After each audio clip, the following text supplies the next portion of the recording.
ನಮಸ್ಕಾರ ಸ್ನೇಹಿತರೆ, ನಾನು ಡಾಕ್ಟರ್ ಸಂದೀಪ್ ಅಂತ. ನಮ್ಮ ಚಾನಲಲ್ಲಿ ಆರೋಗ್ಯದ ಬಗ್ಗೆ, ರೋಗದ ಲಕ್ಷಣಗಳ ಬಗ್ಗೆ, ಮನೆಮದ್ದುಗಳ ಬಗ್ಗೆ ಮತ್ತು ಮಾನವನ ಸರ್ವಾಂಗೀಣ ಬೆಳವಣಿಗೆಗಳ ಬಗ್ಗೆ ನಾನು ವಿಡಿಯೋ ಮಾಡಿ ಹಾಕ್ತಾ ಇರ್ತೀನಿ ಸ್ನೇಹಿತರೆ. ಈ ವಿಷಯಗಳಲ್ಲಿ ನಿಮಗೆ ಏನಾರು ಆಸಕ್ತಿ ಇತ್ತು ಅಂತ ಹೇಳಿದ್ರೆ ನಮ್ಮ ಚಾನಲ್ ಲೈಕ್ ಮಾಡಿ, ಶೇರ್ ಮಾಡಿ, ಸಬ್ಸ್ಕ್ರೈಬ್ ಮಾಡಿ ಸ್ನೇಹಿತರೆ. ಇವತ್ತಿನ ವಿಷಯ ಬಹಳಷ್ಟು ಮುಖ್ಯವಾದ ಸ್ನೇಹಿತರೆ. ಎಂಡಾರ್ಫಿನ್ ಅನ್ನುವ ಒಂದು ಗ್ರಂಥಿಯ ಹಾರ್ಮೋನು ನಮ್ಮ ದೇಹದಲ್ಲಿ ಉತ್ಪತ್ತಿ ಆಗ್ತಾ ಇರುತ್ತೆ. ಈ ಎಂಡಾರ್ಫಿನ್ಗಳು ನಮ್ಮ ದೇಹದಲ್ಲಿ ವಿವಿಧ ಅಂಗಗಳಲ್ಲಿ ನೋವುಗಳನ್ನು ಶಮನ ಮಾಡುವಂಥ ಒಂದು ಶಕ್ತಿ ಈ ಎಂಡಾರ್ಫಿನ್ಗಳಿಗೆ ಇರುತ್ತೆ ಸ್ನೇಹಿತರೆ. ಈ ಎಂಡಾರ್ಫಿನ್ ಹಾರ್ಮೋನ್ ಹೇಗೆ ಉತ್ಪತ್ತಿ ಆಗುತ್ತೆ ಮತ್ತು ಅದರ ಉತ್ಪತ್ತಿಯಿಂದ ನಮ್ಮ ಒಂದು ಆರೋಗ್ಯ ಹೇಗೆ ಚೆನ್ನಾಗಿರಲಿಕ್ಕೆ ಸಾಧ್ಯ ಅನ್ನೋದ್ರ ಬಗ್ಗೆ ಈ ಒಂದು ವಿಡಿಯೋ ಸ್ನೇಹಿತರೆ.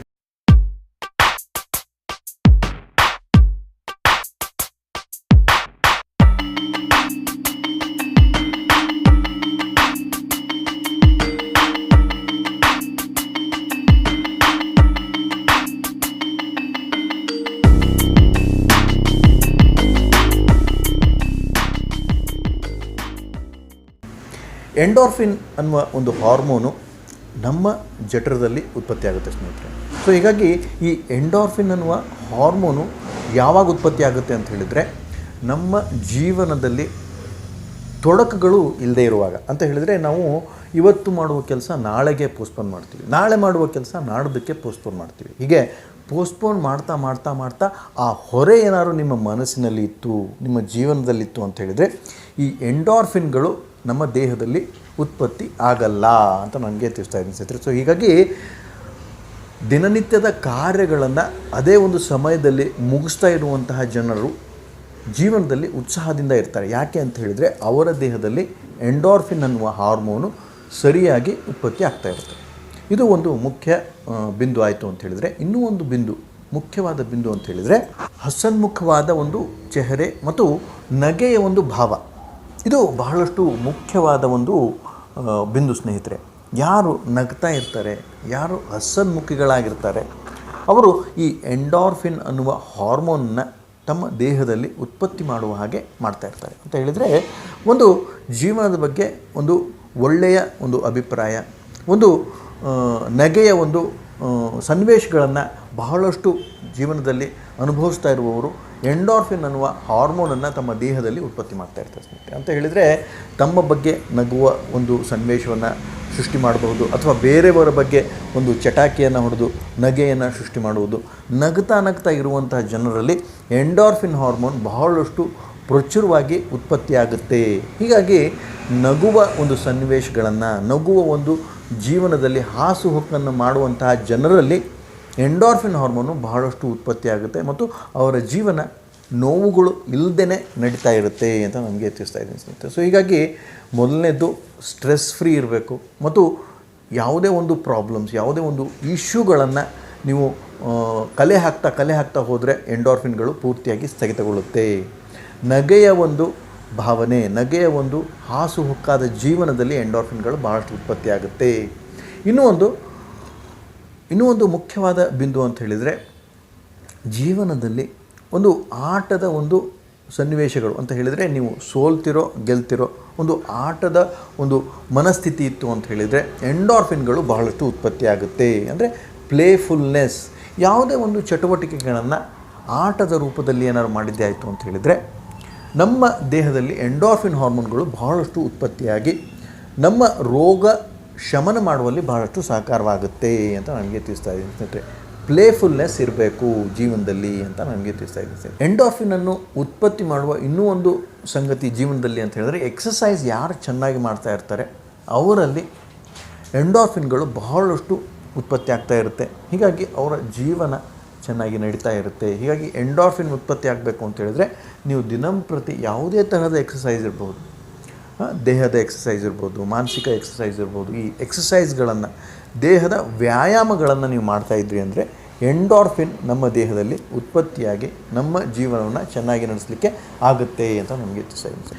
ಇನ್ನೂ ಒಂದು ಬಹಳ ಮುಖ್ಯವಾದ ಸಂಗತಿ ಅಂತ ಹೇಳಿದರೆ, ಎಂಡಾರ್ಫಿನ್ಗಳು ನಮ್ಮ ಒಂದು ಸಂಬಂಧಗಳು ಹೇಗೆ ಇದೆ ಅನ್ನೋದ್ರ ಮೇಲೂ ಸಹಿತ ಉತ್ಪತ್ತಿ ಆಗ್ತಾ ಇರುತ್ತೆ ಅಂತ ನಮಗೆ ತಿಳಿಸ್ತಾ. ಅಂತ ಹೇಳಿದರೆ, ನಮ್ಮ ಸಂಬಂಧ ನಮ್ಮ ಕೆಳಗಿನ ಒಂದು ಜನರ ಒಟ್ಟಿಗೆ, ನಮ್ಮ ಮೇಲಾಧಿಕಾರಿಗಳ ಒಂದು ಒಟ್ಟಿಗೆ, ನಮ್ಮ ಸಂಬಂಧಿಕರ ಒಟ್ಟಿಗೆ ಹೇಗೆ ನಾವು ಸಂಬಂಧಗಳನ್ನು ನಾವು ಸರಿಯಾಗಿ ಕಾಪಾಡ್ಕೊಳ್ತೀವಿ ಅವರಿಗೆ ತೊಂದರೆ ಕೊಡದ ಹಾಗೆ, ಅವರು ನಮಗೆ ತೊಂದರೆ ಕೊಟ್ಟರೂ ಸಹಿತ ಅದನ್ನು ಲೈಟಾಗಿ ತಗೊಂಡು ನಕ್ಕು ಅದನ್ನು ಮುಂದೆ ಹಾಕಿ ಅದರ ಒಂದು ಗಟ್ಟಿಯಾಗಿ ಒಂದು ಮನೋಭಾವವನ್ನು ಇಟ್ಕೊಳ್ಳಾರ್ದೇ ನಾವೇನಾದ್ರು ಜೀವನವನ್ನು ಸಾಗಿಸಿದ್ದೇ ಆಯಿತು, ರಿಲೇಷನ್ಸ್ನ ಚೆನ್ನಾಗಿ ಮೇಂಟೈನ್ ಮಾಡಿದ್ದೇ ಆಯಿತು ಅಂತ ಹೇಳಿದರೆ ಎಂಡಾರ್ಫಿನ್ಗಳು ನಮ್ಮ ದೇಹದಲ್ಲಿ ಬಹಳಷ್ಟು ಉತ್ಪತ್ತಿ ಆಗುತ್ತೆ, ನೋವು ಶಮನವಾಗುವ ಹಾಗೆ ಮಾಡುತ್ತೆ ಅಂತ ಹೇಳ್ತಾ ಇದ್ದೀನಿ. ಇನ್ನೊಂದು ಬಹಳ ಮುಖ್ಯವಾದ ಸಂಗತಿ, ಎಂಡಾರ್ಫಿನ್ಗಳು ನಮ್ಮ ದೇಹದಲ್ಲಿ ಉತ್ಪತ್ತಿ ಆಗಬೇಕು ಅಂತ ಹೇಳಿದರೆ ಸೂರ್ಯನ ಬೆಳಕಿಗೆ ನಮ್ಮ ದೇಹವನ್ನು ಒಡ್ಡಿದರೆ ಎಂಡಾರ್ಫಿನ್ಗಳು ಬಹಳಷ್ಟು ಉತ್ಪತ್ತಿ ಆಗುತ್ತೆ ಸ್ನೇಹಿತರೆ. ಸೊ ಹೀಗಾಗಿ ಸೂರ್ಯನ ಬೆಳಕಿಗೆ ದಿನಂಪ್ರತಿ 10 ರಿಂದ 15 ನಿಮಿಷ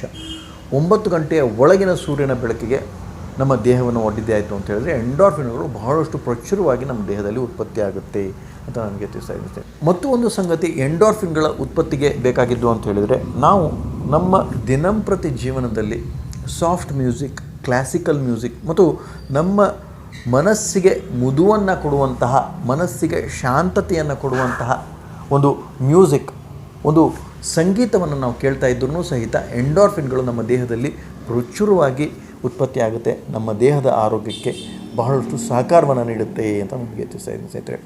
ಇನ್ನೂ ಒಂದು ಬಹಳ ಮುಖ್ಯವಾದ ಸಂಗತಿ, ಈ ಎಂಡಾರ್ಫಿನ್ಗಳ ಉತ್ಪತ್ತಿಗೆ ದಿನಂಪ್ರತಿ ಒಂದು ಚಟುವಟಿಕೆಗಳಲ್ಲಿ ತನ್ನ ಒಂದು ಬೆಳವಣಿಗೆಯನ್ನು ಕಾಣುವುದು ಅಂತ ಹೇಳಿದ್ರೆ, ಇವತ್ತು ಒಂದು ಮೆಟ್ಟಿಲನ್ನ ಹತ್ತಿ ಸಂತೋಷವನ್ನು ಪಡ್ತಾ ಇದ್ರೂ ಸಹಿತ ಎಂಡಾರ್ಫಿನ್ಗಳು ಬಹಳಷ್ಟು ಉತ್ಪತ್ತಿ ಆಗುತ್ತೆ ದೇಹದಲ್ಲಿ ಅಂತ ಹೇಳಿದರೆ ಸ್ಟ್ಯಾಗ್ನೆಂಟ್ ಗ್ರೋತ್, ಏನಪ್ಪ ಜೀವನ ಇಷ್ಟೇ, ಇದ್ರ ಮುಂದೆ ಏನು ಮಾಡೋಕ್ಕಾಗಲ್ಲ, ಹೀಗೆ ಮನೋಭಾವ ಇದ್ದ ಜನರಲ್ಲಿ ಎಂಡಾರ್ಫಿನ್ಗಳು ಉತ್ಪತ್ತಿ ಆಗಲ್ಲ, ಪೂರ್ತಿಯಾಗಿ ಸ್ಥಗಿತಗೊಳಿಸುತ್ತೆ ಅಂತ ನನಗೆ ತಿಳಿಸ್ತಾ ಇರುತ್ತೆ. ಸೊ ಹೀಗಾಗಿ ಜೀವನದ ಬಗ್ಗಿನ ಒಂದು ಪಾಸಿಟಿವ್ ಅಪ್ರೋಚ್, ಜೀವನದ ಬಗ್ಗಿನ ಒಂದು ಆಶಾಭಾವವಿತ್ತು, ದಿನಂಪ್ರತಿ ಏನಾದ್ರು ಒಂದು ಸಾಧನೆಯನ್ನು ಮಾಡ್ತಾಯಿದ್ದೀರಿ, ಸಣ್ಣ ಮೆಟ್ಟಲನ್ನ ಏರ್ತಾ ಇದ್ದೀರಿ ಅಂದ್ರೂ ಸಹಿತ ಎಂಡಾರ್ಫಿನ್ಗಳು ಪ್ರಚುರವಾಗಿ ದೇಹದಲ್ಲಿ ಉತ್ಪತ್ತಿಯಾಗಿ ನಮ್ಮ ದೇಹವನ್ನು ಆರೋಗ್ಯಯುತ ಒಂದು ಸ್ಥಿತಿಯಲ್ಲಿ ಇಡುತ್ತೆ. ಮತ್ತು ಯಾವುದೇ ಒಂದು ನೋವಿಗೆ ಈ ಎಂಡಾರ್ಫಿನ್ಗಳು ನಮ್ಮ ದೇಹದಲ್ಲಿ ಸರಿಯಾದ ಒಂದು ಪ್ರಮಾಣದಲ್ಲಿ ಉತ್ಪತ್ತಿ ಆಗ್ತಾ ಇದೆ ಅಂತ ಹೇಳಿದರೆ ನಮ್ಮ ದೇಹದಲ್ಲಿ ಯಾವುದೂ ನೋವುಗಳು ಇರುವುದಿಲ್ಲ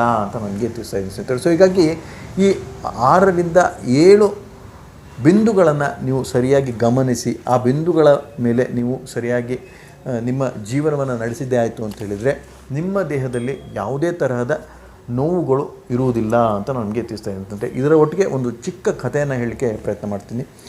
ಒಬ್ಬ ವ್ಯಕ್ತಿಗೆ ಕ್ಯಾನ್ಸರ್ ನೋವುಗಳಿಂದ ಗ್ರಸ್ತವಾಗಿದ್ದ. ಅವನಿಗೆ ಇನ್ನೇನು ಡಾಕ್ಟ್ರು ಹೇಳ್ಬಿಟ್ಟು, ಇನ್ನು ನೀನು ಸತ್ತೋಗ್ತೀಯ ಕಣಯ್ಯ, ನಿನಗೆ ಈ ನೋವುಗಳನ್ನು ಬಾಧೆಗಳು ನಿನಗೆ ತೊಂದರೆ ಕೊಡುತ್ತೆ, 35 ಮಾತ್ರೆಗಳನ್ನು ನೀವು ತೊಗೊಂಡ್ರೆ ಮಾತ್ರ ನೋವುಗಳು ಕಡಿಮೆ ಆಗುತ್ತೆ ಅಂತ ಡಾಕ್ಟ್ರುಗಳು ಹೇಳ್ಬಿಟ್ಟಿದ್ರು. ಸೊ ಆದರೆ ಆ ವ್ಯಕ್ತಿ ಬಹಳಷ್ಟು ಆಶಾಭಾವದ ವ್ಯಕ್ತಿಯಾಗಿದ್ದ. ಸೊ ಹೀಗಾಗಿ ಆ ಆಶಾಭಾವದ ವ್ಯಕ್ತಿ ಒಂದು ಪುಸ್ತಕವನ್ನು ಓದ್ತಾನೆ ಸ್ನೇಹಿತರೆ. ಆ ಪುಸ್ತಕದಲ್ಲಿ ಏನು ಬರೆದಿರುತ್ತೆ ಅಂತ ಹೇಳಿದರೆ, ಎಂಡಾರ್ಫಿನ್ಗಳು ಉತ್ಪತ್ತಿ ಆಯಿತು ಅಂತ ಹೇಳಿದರೆ ನೋವುಗಳು ತಮ್ಮಷ್ಟಕ್ಕೆ ತಾವೇ ಶಮನವಾಗುತ್ತೆ ಅಂತ ಬರೆದಿತ್ತು. ಅದರ ಒಟ್ಟಿಗೆ ಇನ್ನೊಂದು ಏನು ಬರೆದಿತ್ತು ಅಂತ ಹೇಳಿದರೆ, 10 ನಿಮಿಷ ನೀನೇನಾದ್ರು ನಕ್ಕಿದ್ದೇ ಆಯಿತು ಅಂತ ಹೇಳಿದರೆ 2 ಗಂಟೆಗೆ ಕಾಲ 2 ಗಂಟೆಗಳಿಗೆ ಬೇಕಾದಂಥ ನೋವುಗಳನ್ನು ಶಮನ ಮಾಡುವಂತಹ ಒಂದು ರಾಸಾಯನಿಕ ಕ್ರಿಯೆ ದೇಹದಲ್ಲಿ ಆಗುತ್ತೆ ಅಂತ ಆ ಪುಸ್ತಕದಲ್ಲಿ ಬರೆದಿರುತ್ತೆ ಸ್ನೇಹಿತರೆ. ಸೊ ಹೀಗಾಗಿ ಆ ವ್ಯಕ್ತಿ ಏನು ಮಾಡ್ತಾನೆ ಅಂತ ಹೇಳಿದರೆ ನಗಲಿಕ್ಕೆ ಶುರು ಮಾಡ್ತಾನೆ. ಸೊ ನಗ್ತಾ 2 ಗಂಟೆ ನಗ್ತಾನೆ. 2 ಗಂಟೆ ನಕ್ಕಿದ್ದಕ್ಕೆ ಏನಾಯಿತು ಅಂತ ಹೇಳಿದರೆ ಅವನಿಗೆ ಪೂರ್ತಿ ಅರ್ಧ ದಿನ ಅವನಿಗೆ ನೋವುಗಳೇ ಬರಲ್ಲ. ಸೊ ಹೀಗಾಗಿ ನೀವು ನಗ್ತಾ ಇದ್ರಿ ಅಂತ ಹೇಳಿದರೆ ಆ ನೋವುಗಳನ್ನು ಶಮನ ಮಾಡುವಂಥ ಒಂದು ಹಾರ್ಮೋನು ಎಂಡಾರ್ಫಿನ್ಗಳು ನಮ್ಮ ದೇಹದಲ್ಲಿ ಉತ್ಪತ್ತಿಯಾಗುತ್ತೆ ಅಂತ ಹೇಳ್ತಾ ಇದ್ದೀನಿ ಸ್ನೇಹಿತರೆ. ಸೊ ಹೀಗಾಗಿ ಆ ವ್ಯಕ್ತಿ ಆ ನಗುವಿನಿಂದನೇ ಕ್ಯಾನ್ಸರನ್ನು ಪೂರ್ತಿಯಾಗಿ ಗುಣಪಡಿಸಿಕೊಂಡು ದಾಖಲೆಯನ್ನು ಸೃಷ್ಟಿಸ್ತಾನೆ ಸ್ನೇಹಿತರೆ. ಸೊ ಹೀಗಾಗಿ ನಗು ಎಷ್ಟು ಮುಖ್ಯ ನಮ್ಮ ಜೀವನದಲ್ಲಿ ಅನ್ನೋದ್ರ ಬಗ್ಗೆ ಈ ಒಂದು ವಿಡಿಯೋ, ಮತ್ತು ಎಂಡಾರ್ಫಿನ್ಗಳು ನಮ್ಮ ದೇಹದ ಆರೋಗ್ಯಕ್ಕೆ, ಮಾನಸಿಕ ಆರೋಗ್ಯಕ್ಕೆ ಎಷ್ಟು ಮುಖ್ಯ ಅನ್ನೋದ್ರ ಬಗ್ಗೆ ಈ ಒಂದು ವಿಡಿಯೋ ಸ್ನೇಹಿತರೆ. ನಿಮಗೆ ಈ ವಿಡಿಯೋ ಇಷ್ಟ ಆಯಿತು ಅಂತ ಹೇಳಿದರೆ ನಮ್ಮ ಚಾನಲ್ ಲೈಕ್ ಮಾಡಿ, ಶೇರ್ ಮಾಡಿ, ಸಬ್ಸ್ಕ್ರೈಬ್ ಮಾಡಿ ಅಂತ ಹೇಳಿ 2 ಮಾತುಗಳನ್ನ ಮುಗಿಸ್ತೀನಿ. ನಮಸ್ಕಾರ, ಧನ್ಯವಾದಗಳು.